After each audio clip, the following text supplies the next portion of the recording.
Olá, olá, olá, sejam muito bem-vindos. A gente está ao vivo, meio-dia, hoje é dia 8 de fevereiro e a gente está na segunda aula do nosso curso Os Caminhos da Ficção. Sejam muito bem-vindos, bom dia, boa tarde, boa noite, eu não sei que momento que você vai assistir essa aula, e essa é a segunda parte de um curso de 5 aulas. Então, se você perdeu a primeira aula, depois assista ao replay que está gravado aqui na página do Escrita Criativa. Eu vou dar um refresh aqui na minha própria página.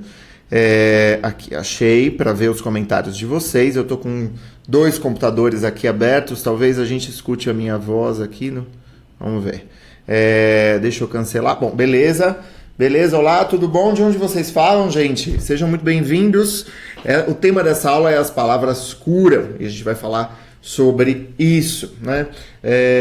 Eu queria começar falando sobre Eu fiz uma pesquisa. Eu dou aula no Vera Cruz, que é uma pós-graduação em criação literária, e eu também dou aula na Casa das Rosas e no Sesc, ocasionalmente, né? E teve uma vez que a gente deu um curso de 1 ano no Sesc Belenzinho, faz uns 2 anos isso, e eu queria, enfim, fiz uma pesquisa, queria perguntar para as pessoas que tinham começado esse curso, qual que era o medo deles, o que eles temiam, né? Qual que era, onde doía, né? Qual era a cruz que carregavam na hora de escrever, né? E eu dupliquei essa pergunta no Vera, né? Para a turma que estava começando uma pós-graduação que dura 2 anos, né? É uma missão, você fala, bom, o pessoal quer mesmo escrever, mas o que te dá medo? Qual é o seu principal bloqueio de escrita? Qual que é a raiz da sua hesitação, né? A hesitação é esse sentimento conflituoso de afetos contraditórios. Por um lado, você tem medo, né? Ou seja, você não quer, e por outro lado, você quer, você sente desejo. Hesitação é o sentimento conflituoso de afetos contraditórios, do medo e do desejo. Queria perguntar para vocês o que te provoca medo de escrever, né? O que provoca em vocês medo de escrever? Olá, Dagoberto, olá, Deise, olá, Bruno, olá, Tatiana, olá, Luciano. Sejam todos muitíssimo bem-vindos. Bom, o fato assim, é que se vocês estão assistindo a essa aula, existe um prazer pela leitura e pela escrita, né? Você sonha com as coisas bacanas que a escrita pode proporcionar. E, no entanto, sai dia, entra dia, né? Esse sujeito que muitas vezes gosta de escrever não faz nada a respeito. Ele encara a vida como um filme do qual não se é protagonista, pelo menos nessa área, né? E em alguns momentos surge aquele comichãozinho, né? Uma coceirinha, uma inspiração que parece uma janela platônica assim, para um mundo ideal, uma comunhão erótica, vamos dizer, com a palavra, com esse momento da narrativa. Eu não sei quem de vocês já teve esse momento, já sentiu esse momento de narração, de inspiração, que de alguma forma justificam esse ato, né? Justificam esse prazer de escrever, né?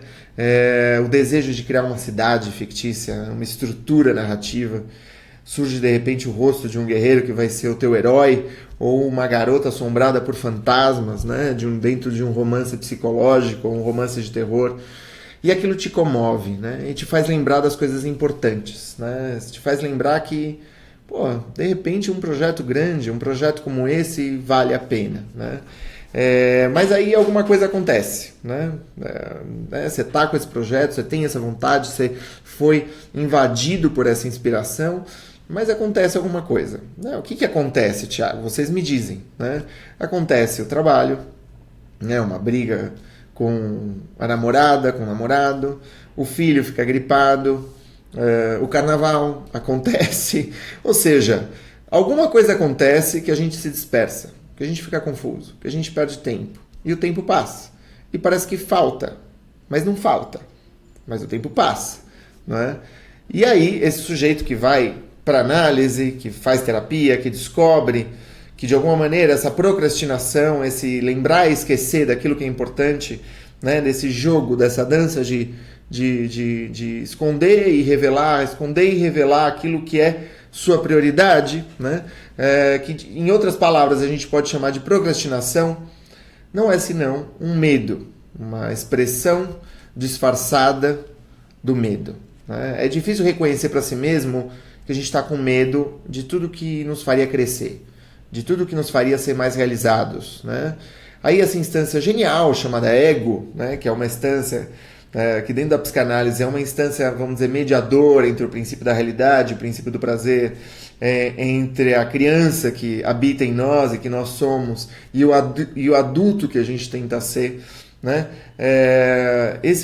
Essa instância mediadora genial, o ego, ela é uma especialista na arte do ilusionismo, ela é uma especialista na arte de construir uma espécie de gestalt unificada do que às vezes está completamente contraditório ali, ou seja, ela cobre algumas coisas, ela transforma isso que é um medo em, número 1, falta de tempo, falta de confiança, falta de disciplina, excesso de ideias ou falta de ideias. Muitas vezes existe um princípio econômico aí de excesso de ideias e de falta de ideias. É preciso, de alguma forma, domar um pouco essa voragem de pensamentos, mas, em geral, é isso. A pessoa vai disfarçar o medo dentro da expressão eu estou ocupado demais.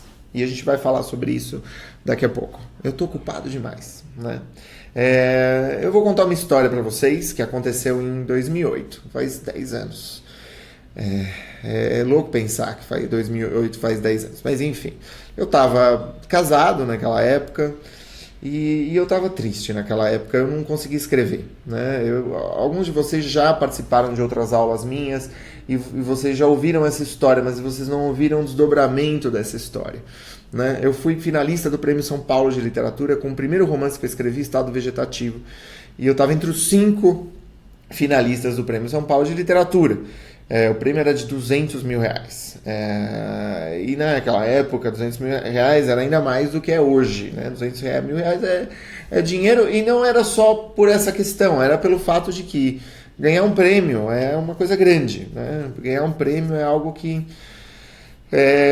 abriria outras portas, né? Então eu fiquei naquela mobilização, naquela divisão interna entre continuar escrevendo, porque eu tinha conquistado uma disciplina bacana, entre ficar na expectativa alucinada, achar que vai rolar, achar que não vai rolar, achar que alguma coisa que você faça nesse meio tempo vai determinar o resultado, né? A gente começa a ser invadido por certos escrúpulos supersticiosos, do tipo, não, eu preciso pensar que vai dar, eu preciso falar sobre o assunto, eu não posso falar sobre o assunto. Começa a acontecer um monte de coisas. E, bom, noves fora, embora eu tenha ficado entre os 5, eu não recebi o prêmio, não fui o ganhador do prêmio, né? Foi a Tatiana Levi que ganhou o prêmio naquela época, né? E o meu livro ficou, enfim, não existia segundo, terceiro, quarto lugar, existia quem ganhava e existiam os outros 4, né? E que os outros 4 também foram chamados para festival, para isso, para aquilo, havia alguma coisa, né? Mas aquilo me afetou tremendamente, né? Ou seja, eu que estava indo bem, que já tinha saído no jornal, que tinha tido uma receptividade boa das coisas que eu tinha escrito, de repente eu me vi num lugar que era, eu acho que eu não escrevo bem. Eu sentava para escrever de manhã, eu entrava naquele ritual, que era o meu ritual, e aí eu sentia que não fazia sentido. Eu me sentava de manhã e falava, é meio bobo isso. Não sei se já aconteceu isso com vocês, né? Isso. Ou eu escrevi um parágrafo e falava, nossa, isso aqui tá uma porcaria, não tem nada de especial nisso que eu estou escrevendo, né? Não tem nada de repente, aquele projeto ficou esvaziado, né? E eu comecei a pensar, de repente, eu devo seguir meu consultório, eu devo fazer outra coisa, né? As prioridades começaram, né, a ser outras, né? E eu comecei a falar, não, isso não é pra mim, isso não é pra mim. Mas era meio maluca essa ideia, né? De que não era pra mim. Pô, eu tinha ganhado um prêmio, mas agora, levante-se, né? Sacode a poeira, dá a volta por cima, né? E aí eu fui lendo outros autores, como eu sempre fazia, mas eu fui vendo que os autores falavam da dificuldade de escrever. Eu comecei a escrever sobre a dificuldade de escrever um pouco à luz da inspiração de outros autores. Por exemplo, um Kafka. Kafka fala a todo tempo da dificuldade de escrever. E ele é o Kafka, né? Vila-Matas, Henrique Vila-Matas, que é um escritor espanhol que eu gosto muito, todo momento falando da dificuldade de escrever, o Blanchot, tantos outros autores falando que, na verdade, a escrita é impossível. E, no entanto, eles escrevem. E aí eu comecei a usar isso que me impedia como algo que me projetasse. Foi aí que eu descobri que, de alguma forma, o bloqueio criativo ele não existia, que ele era uma espécie de recusa, pelo menos da minha parte, para escrever aquilo sobre o qual era mais importante, né? Eu queria escrever o que eu via por aí sendo escrito, né? Eu queria escrever o que eu queria escrever. Eu queria escrever sobre reis, rainhas, castelos, um romance fantástico, um romance policial. Meu primeiro romance publicado foi um romance policial, mas aí de repente eu vi que eu só consegui escrever sobre o silêncio dos meus pais, sobre os traumas da família, sobre o fato de meu pai ter sido um prisioneiro político na época da ditadura militar, né? E de alguma forma eu vinculava esse bloqueio, né, criativo a uma dificuldade familiar, né? Só que havia uma missão mesmo, e a missão era isso, era disso que eu tinha que falar, né? Resultado, né? Eu transformei a minha dificuldade de escrever num projeto. Eu escrevi um projeto, né? Houve uma seleção, um concurso literário da Funarte na época, e eu enviei o meu projeto para a Funarte, né? O resultado foi que entre 900, 1.000 pessoas, eu fiquei entre os 30 selecionados, né? Com esse projeto, que eu dei o nome de documentário, né? Tinha um subtítulo que era A Cura do Autor, né? E eu fiquei entre os 30 e ganhei 30 mil reais para escrever esse projeto. Ou seja, esse projeto, isso que eu acreditava inicialmente que era o meu bloqueio criativo, na verdade não era assim, não. Aquela resistência que o ar oferece para que a ave possa voar.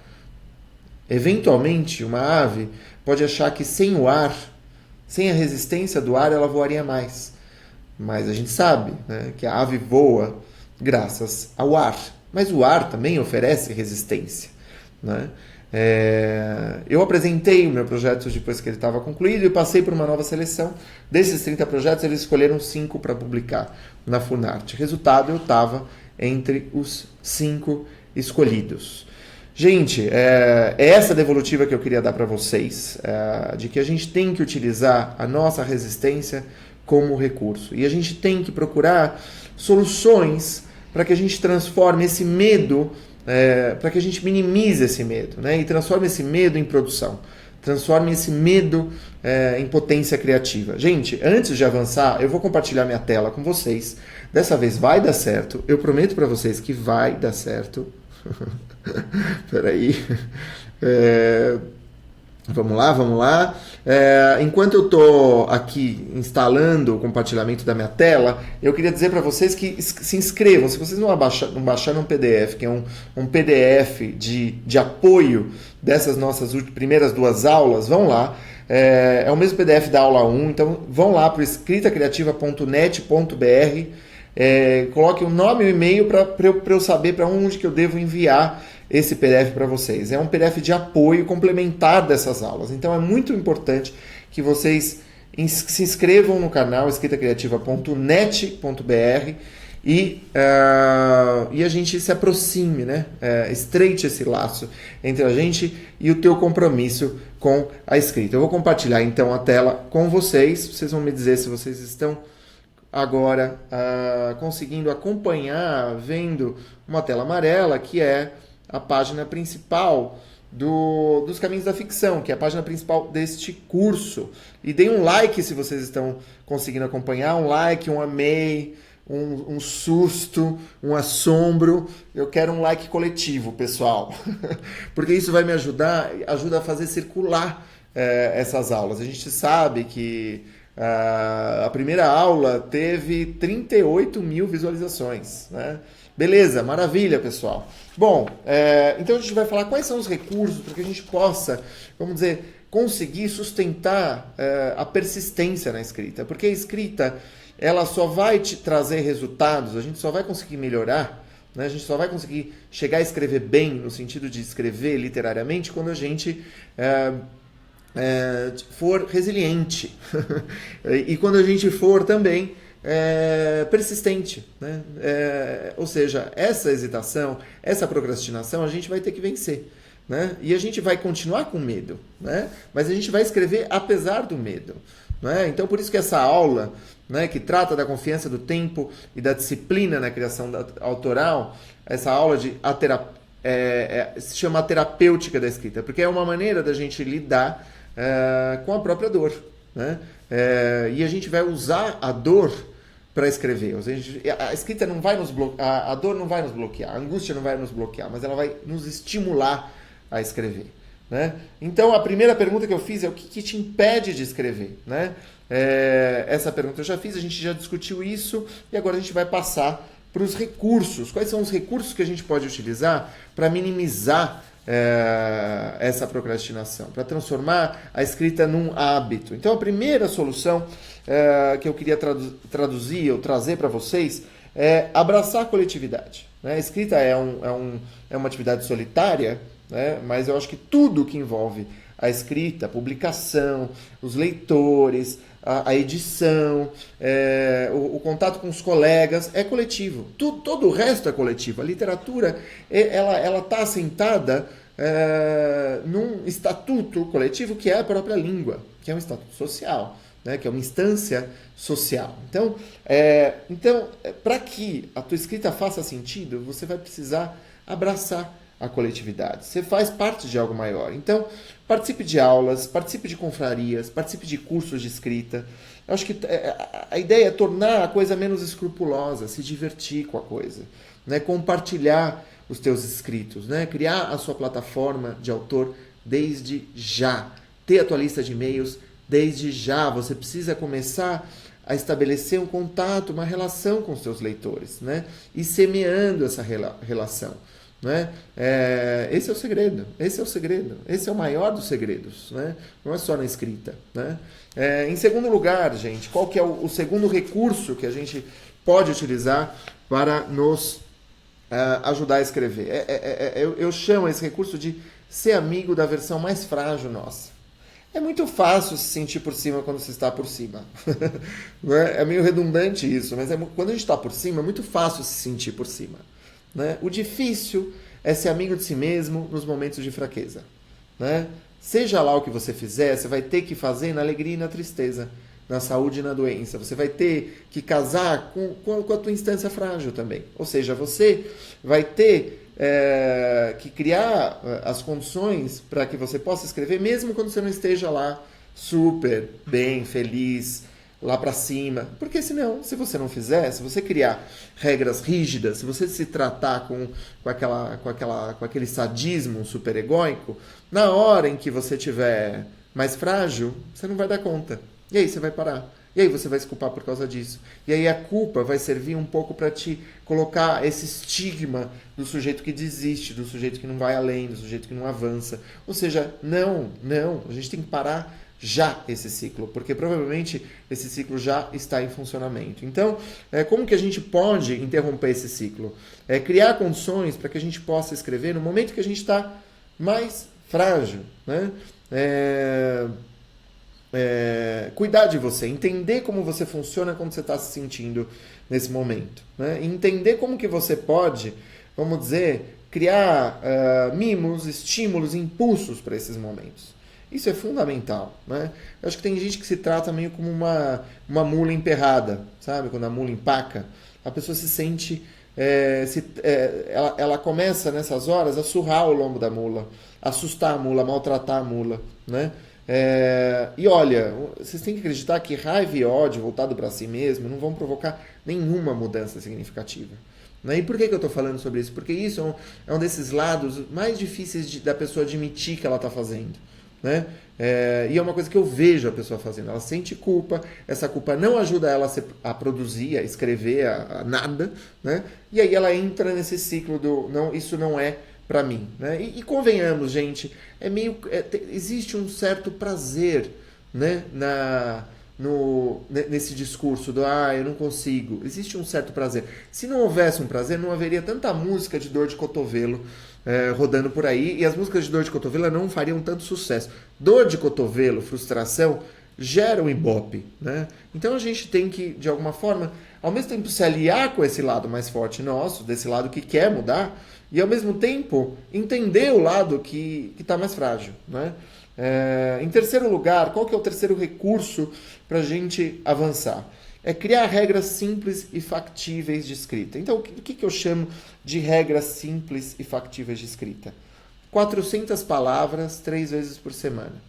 Às segundas, quartas e sextas, eu vou escrever 400 palavras.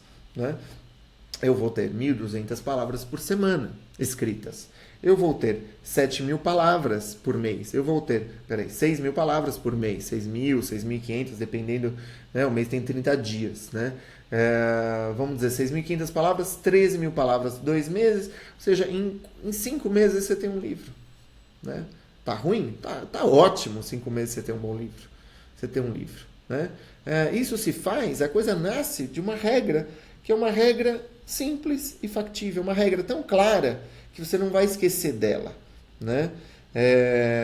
Porque o fato é que se você não decidir fazer alguma coisa e se fisgar essa coisa, você vai ficar como está, né? Assim, o que a gente está falando aqui é de uma mudança, né? Por exemplo, você não tem, se falta dinheiro, né, o dinheiro vai continuar faltando se você não fizer nada, né? Por exemplo, se falta aventura na sua vida, a aventura vai continuar faltando, vai continuar ausente, né? Se você não der um passo. Então, a ideia é dar um passo que seja simples, né? Porque esse passo que você vai dar, você depois não vai ficar brigando com ele. Vai ser uma decisão que você já vai ter tomado, né? Por exemplo, eu durmo cedo. Eu regularmente durmo cedo. Durmo cedo, às vezes, para mim é 10, 11 horas. Né? Às vezes, essa noite eu dormi 11 horas. Não é toda noite que eu fico brigando com a ideia de dormir cedo, porque eu já estipulei para mim. Então, eu não vou ficar decidindo isso a todo momento. A ideia é tomar uma decisão e depois esquecer. Porque aí já não vai fazer mais parte desse esforço da força de vontade. Porque a força de vontade, gente, é limitada. A gente não tem uma força de vontade infinita. Né? Por isso que a gente... quem está de dieta come à noite, porque ele passou o dia inteiro resistindo, com força de vontade, chega à noite e a gente está frágil, né? Então, bom, crie regras simples e factíveis. Em seguida, criar condições para essas regras. O que eu chamo de condições para essas regras? A Maissá, ela é a nossa virtual assistant, ela é a nossa colaboradora do canal, e ela vai escrever os itens que eu vou falar aqui, tá, Maissá? Então, o que é? É criar recursos para que essas regras possam ser utilizadas. Então, por exemplo, né, um aluno meu me perguntou semana passada: Thiago, como que você lida com vários romances ao mesmo tempo? Quando você quer escrever vários romances ao mesmo tempo? Eu escrevi para a pessoa Evernote. Evernote é um aplicativo que você instala tanto no seu computador quanto no celular, de pastas, ou seja, tudo que você... Toda ideia, site, comentário, post de alguém, de todo tipo de natureza que está na internet, ou fora da internet, mas que você consegue digitar, você vai reunindo em pastas. Então, não dá para escrever 2, 3 romances ao mesmo tempo. Não é possível, a não ser que, claro, um seja o Silmarillion e o outro seja o Hobbit. O Silmarillion é aquele livro do Senhor dos Anéis que o cara passou 30 anos escrevendo. Sim, é possível. Se você tem um mega projeto de 30 anos... Né? Só que esse projeto ele vai ficar suspenso enquanto você está fazendo o teu projeto de 5 meses. Né? E você vai criar uma pasta Silmarillion e você vai colocando coisas nessa pasta. Ou seja, você vai podendo colocar essas coisas para poder esquecer depois. Para poder esquecer naquela hora, no presente e depois retomar. Né? O que é isso? É um aplicativo de organização de ideias, o Evernote. Né? Qual outro recurso, Thiago? Pomodoro Time. Né? Para quem assistiu minhas outras aulas, sabe que eu vivo falando do Pomodoro Time. Pomodoro Time é um recurso que faz você trabalhar por 25 minutos, descansar 5 minutos. Aí você trabalha mais 25 e descansa.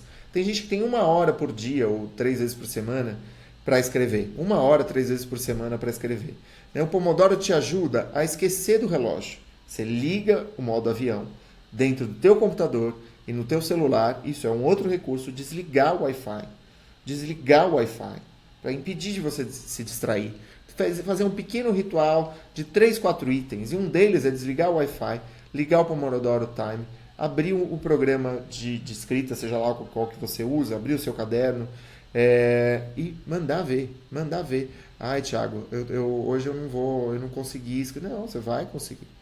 Né? Você vai começar, você vai sentar e encostar a caneta no papel. Né? E você vai reservar aquela 1 hora 3 vezes por semana, 4 vezes por semana. Que seja meia hora. Enfim, eu não sei quanto tempo que é. O importante, olha, gente, mais importante do que meia hora, 1 hora e meia, é a consistência. É mais importante do que meia hora, 1 hora. A mais importante do que do muito ou pouco é a consistência. Se você for consistente, tudo bem ser pouco, tá? Então, Pomodoro Time é um aplicativo que tem tem vários nomes, né? Tem vários tipos de aplicativo desse Pomodoro Time, tá? Então procurem na internet, deem um Google, aí MySci vai escrever aqui pra gente. Eu uso Scrivener. Scrivener é um programa para escritores, é um programa que também te ajuda a isolar, né, o ato da escrita das outras janelas. Ele transforma o teu computador numa plataforma assim, onde você escreve, você só vê aquela página na sua frente, permite exportar para Mob, para EPUB, permite colocar tudo na Amazon no mesmo dia, se você quiser. Enfim, ele tem 1000 recursos, tem pastas de pesquisa, tem a possibilidade de você estruturar o teu romance, o teu livro de contos ali dentro. Ele é fantástico. Mas se você tem o Word, que é... Enfim, muita gente baixa o Word, é gratuito, sei lá. Beleza, o Pomodoro Time você paga uma taxa lá, você compra o programa. Tem gente que não consegue conceber essa ideia. Mas eu acho fantástico o Scrivener. Eu paguei por ele há 2, 3 anos, ele já se pagou muitas e muitas e muitas vezes. Não é? Então, em seguida, qual que é o outro item, gente? É cuidar dos pressupostos. A gente falou, número 1, abraçar a coletividade. Número 2, ser amigo da versão mais debilitada de você mesmo. Número 3, criar regras simples e factíveis. Número 4, criar as condições para essas regras. Número 5, cuidar dos pressupostos. Para escrever, você precisa saber o que você vai escrever. Não é? É ou não é? Para escrever, você precisa saber o que você vai escrever. Muita gente senta e fala, eu não sei o que escrever. É porque faltou uma organização, faltou uma pré-escrita, e que também é uma escrita, antes de escrever o teu romance. Ninguém senta e magicamente começa a escrever o prelúdio, né? Assim, é muito difícil, né? Tem gente que faz, pode até ter, às vezes acontece, né? Mas é bem raro, né? É bem raro. Em geral, você precisa se programar, você precisa cuidar dos pressupostos, né? É um momento inicial da escrita das ideias, né? É um momento que eu não chamo de brainstorming, eu chamo de dreamstorming, né? Vamos dizer, é um sonho intempestivo, é uma condição onírica, né? Você vai se colocar nesse estado. É um pouco um estado, é o mesmo estado do sono, por exemplo. Quando a gente vai dormir, a gente tem todo um mini ritual. Você escova os dentes, você vai se acalmando, né? Em geral, você não sai dançando Anitta, né? 2 minutos antes de dormir, porque senão você não vai conseguir dormir, né? Então você vai, escova os dentes, você toma um copo d'água, né? De alguma forma existe uma atenuação. Você vai se preparando para a hora de dormir, né? É a mesma coisa para escrita, né? Você começa com esse dreamstorming, né? Você começa entrando nesse hábito via essa associação livre de ideias, ou seja, né, é um momento em que quanto mais livre e menos você fechar, melhor, né? Tem gente que tem muita pressa para fechar. Gente, não, abram. Esse é um momento muito gostoso, extremamente criativo. É um momento de estruturação do que é que você vai escrever. Agora, o fato é que você só vai descobrir realmente o que você queria escrever quando você colocar o ponto final no teu livro, né? No teu conto, no teu livro de contos, no teu romance, na tua biografia ficcional, no teu romance histórico, no teu thriller, no seu fanfic. Só quando você colocar o ponto final, você vai saber que livro você queria ter escrito. Não é? Ou seja, isso é um movimento de idas e vindas, mas é um movimento que precisa ser antecedido por esse sonho, né? Por esse sonhar acordado, né? Por essa condição onírica da vigília, né? E em último lugar, qual que é o último recurso da construção dessa disciplina, desse encontro com o tempo, dessa eliminação sistemática dos nossos medos? É substituir a racionalização pela ação. Gente, a racionalização é um vírus. A racionalização é um vírus mental. A gente tem que começar a ver a racionalização como um vírus mental, né? O que é racionalização? É o seguinte, eu não sou bom o suficiente. Né? A pessoa começa ela escreve um dia, no dia seguinte ela escreve um pouco, no terceiro dia ela fala, eu não sou bom o suficiente, eu preciso ler mais. Né? Eu não estou preparado, Tiago. Né? Ou número B, né? Eu vou parar esse projeto aqui e escrever outro. Na verdade é uma outra coisa que eu queria. Ah, não, na verdade eu quero parar. Sabe, essa ideia de... você vai pulando de projeto em projeto, em projeto, em projeto.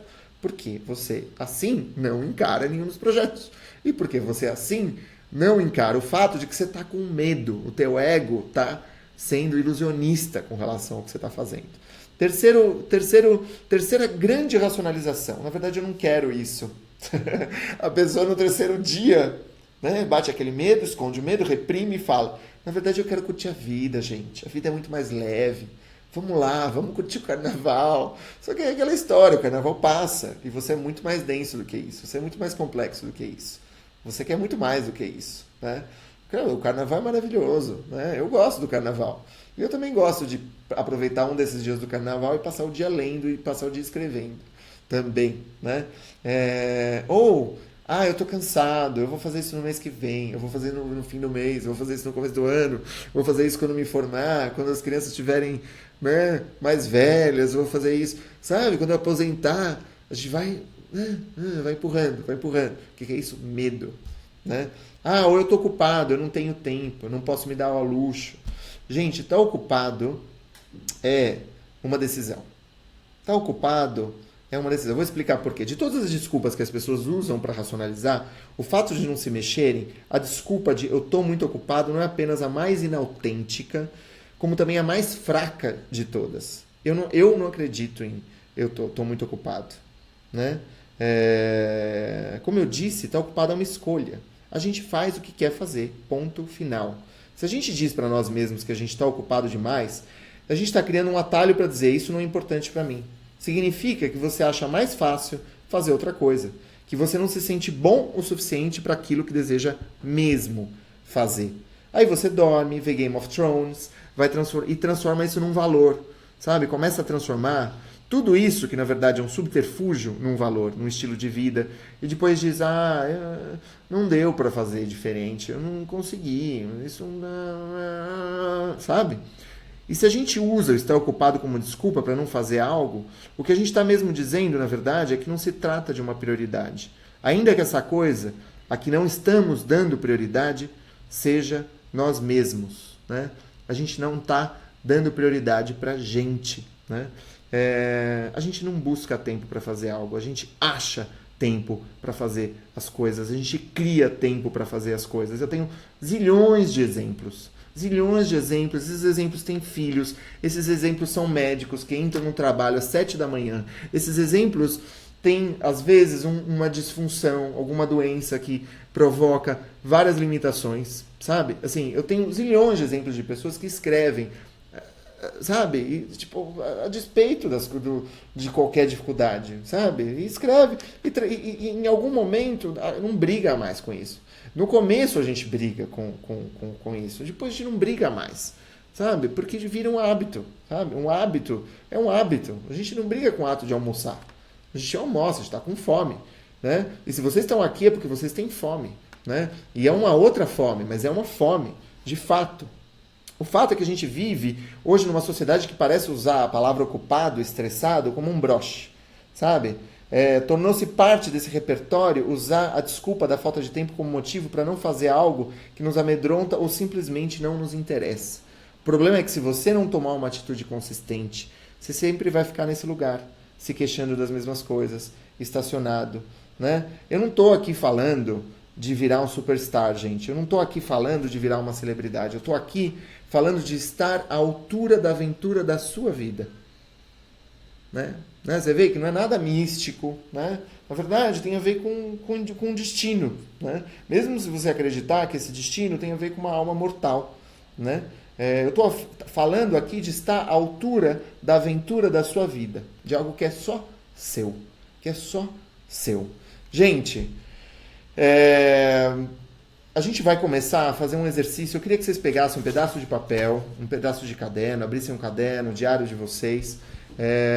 Voltando a salientar, se vocês não baixaram o PDF ainda, Não esqueçam de entrar no escritacriativa.net.br, porque o exercício que eu vou dar para vocês agora é o exercício que vai terminar a nossa aula de hoje. Ela é assim, uma continuidade daquilo que... Esse exercício é uma continuidade do exercício anterior desse PDF, tá bom?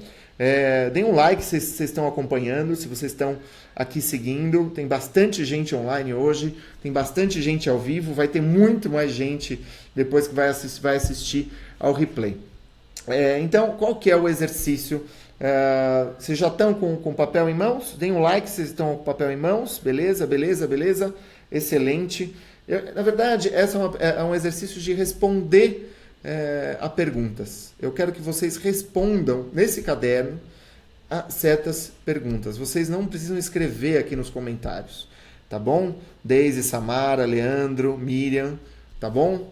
Vocês não precisam escrever nos comentários, isso é para vocês, é no caderno, e eu quero que vocês depois passem a limpo esse exercício, que eu acho que vai servir de um guia para vocês. Então, são 3 perguntas que eu quero fazer para vocês. A gente está no começo de 2018, é um bom ensejo para a gente poder planejar esse ano, né? E a primeira pergunta que eu queria fazer é: o que você não quer, o que você faz que te incomoda muito e que você não quer mais fazer nesse ano, em qualquer área, pode ser no trabalho, pode ser alguma coisa que te constrange, que te oprime de alguma forma, alguma parte do teu trabalho, muitas vezes é um trabalho que você adora, mas aquela parte você fala, putz, eu não me vejo fazendo isso. E esse ano eu quero começar a trabalhar a ideia de parar de fazer isso que me incomoda, né? O que já deu para você, né? Aquilo que de repente a vida te apresentou em algum momento e você não conseguiu recusar, ou não podia recusar, mas que não está nos seus planos de vida, né? Então pensem um pouco, né? Muito provavelmente eu fiz essa pergunta e a resposta surgiu, sabe? Às vezes você visualiza, você fala, putz, eu não quero mais trabalhar à noite. Eu não quero mais trabalhar à noite. Por exemplo, né? Eu decidi, né, do ano passado para cá, que eu não quero mais trabalhar à noite. É um exemplo que foi fácil de dar aqui para vocês, porque é um exemplo que eu fui trabalhando para que isso acontecesse, né? Eu trabalho à noite só quando eu faço webinários e quando eu dou meu curso, é uma disciplina no curso do Vera, né? Nesse momento eu trabalho à noite, mas fora isso eu não trabalho mais à noite, né? Essa é a primeira pergunta, respondam com calma, né? A segunda pergunta que eu queria fazer para vocês é: qual vai ser para você as 3 prioridades literárias desse ano, né? As 3 prioridades de escrita deste ano. Quais são as conquistas que, ao mesmo tempo factíveis e desafiadoras, porque não adianta ser só factível, você vai ter que sair um pouco da tua zona de conforto, né? Ao mesmo tempo não pode ser só desafiadora, porque se for muito desafiadora, né, e não for factível, você não vai conseguir fazer, né? E aí isso vai te alimentar aquele estereótipo que às vezes a gente constrói para si mesmos, né? Quais são as conquistas que no final do ano vocês esperam ter obtido em relação à escrita, né? Pode ser, por exemplo, eu quero passar a ler um livro de literatura por mês. Ler um livro ficcional por mês. Ou um livro não ficcional, intercalar, sabe? Ou como uma segunda prioridade, né? Eu quero participar de uma publicação, né? Talvez eu não consiga escrever um livro, mas eu quero participar de uma publicação, né? De repente uma coisa coletiva, alguma coisa que eu vá fazer, eu quero que essa seja minha prioridade. Ser publicado numa revista, ter uma publicação na Amazon, né? Publicar um conto na Amazon, né? Pode ser, como uma prioridade, aprender a autopublicar-se, né? Aprender a se autopublicar. Entender como funciona a autopublicação pode ser um item, né? E pode ser um terceiro item, transformar a escrita num hábito. Mas essa prioridade ela vai ter que estar detalhada. Escrever 3 vezes por semana, né? Antes lá da natação, depois de deixar os filhos na escola, em casa, depois que todo mundo dormir, ou acordar meia hora mais cedo, né? E fazer a coisa acontecer, gente. Falar, vou acordar meia hora mais cedo, significa colocar o celular longe da beirada, longe do criado mudo, para que eu tenha que levantar para acordar de fato, lavar o rosto imediatamente, sabe? Vai ser realmente fazer, dormir mais cedo, porque tem gente que fala, não, vou acordar mais cedo. Mas não adianta, você não dorme um pouco mais cedo, você vai ficar todo desregulado, né? Em terceiro lugar, qual é a pergunta? Para mim, a prioridade é escrever um novo romance agora. A prioridade é ter o meu doutorado, né, minha pós-graduação e o meu romance, o romance que eu já escrevi ano passado, publicados por boas editoras. Eu estou trabalhando para isso desde o ano passado. Né? Minha terceira prioridade literária é ir para Portugal e concluir a minha pesquisa por lá. A nossa quinta aula, gente, do curso vai ser em Portugal. Eu vou estar em Portugal, vou levar vocês para Portugal, vou falar um pouco dessa experiência, né? Vai ser uma aula muito especial, a nossa quinta aula. Bom, enfim, já escreveram, já pensaram nas prioridades. Eu vou fazer a terceira pergunta agora para vocês. Eu quero que vocês reflitam e escrevam sobre a seguinte pergunta: o que você pode começar a fazer hoje para chegar nessas conquistas, né? Hoje, amanhã cedo, para começar a colocar em movimento essa missão. O que você pode fazer agora que te afaste de certos ressentimentos cultivados, de certas neuroses inúteis, de uma visão inevitavelmente mesquinha do teu cotidiano, de suas relações com os outros e consigo, e te aproxime da aventura da vida que lhe cabe viver, né? Eu vou repetir essa frase, porque essa frase ela foi trabalhada. É o seguinte: o que você pode fazer agora que te afaste de certos ressentimentos cultivados, de certas neuroses inúteis? Porque tem umas neuroses que a gente ela tá lá só por assim, só porque tá, sabe?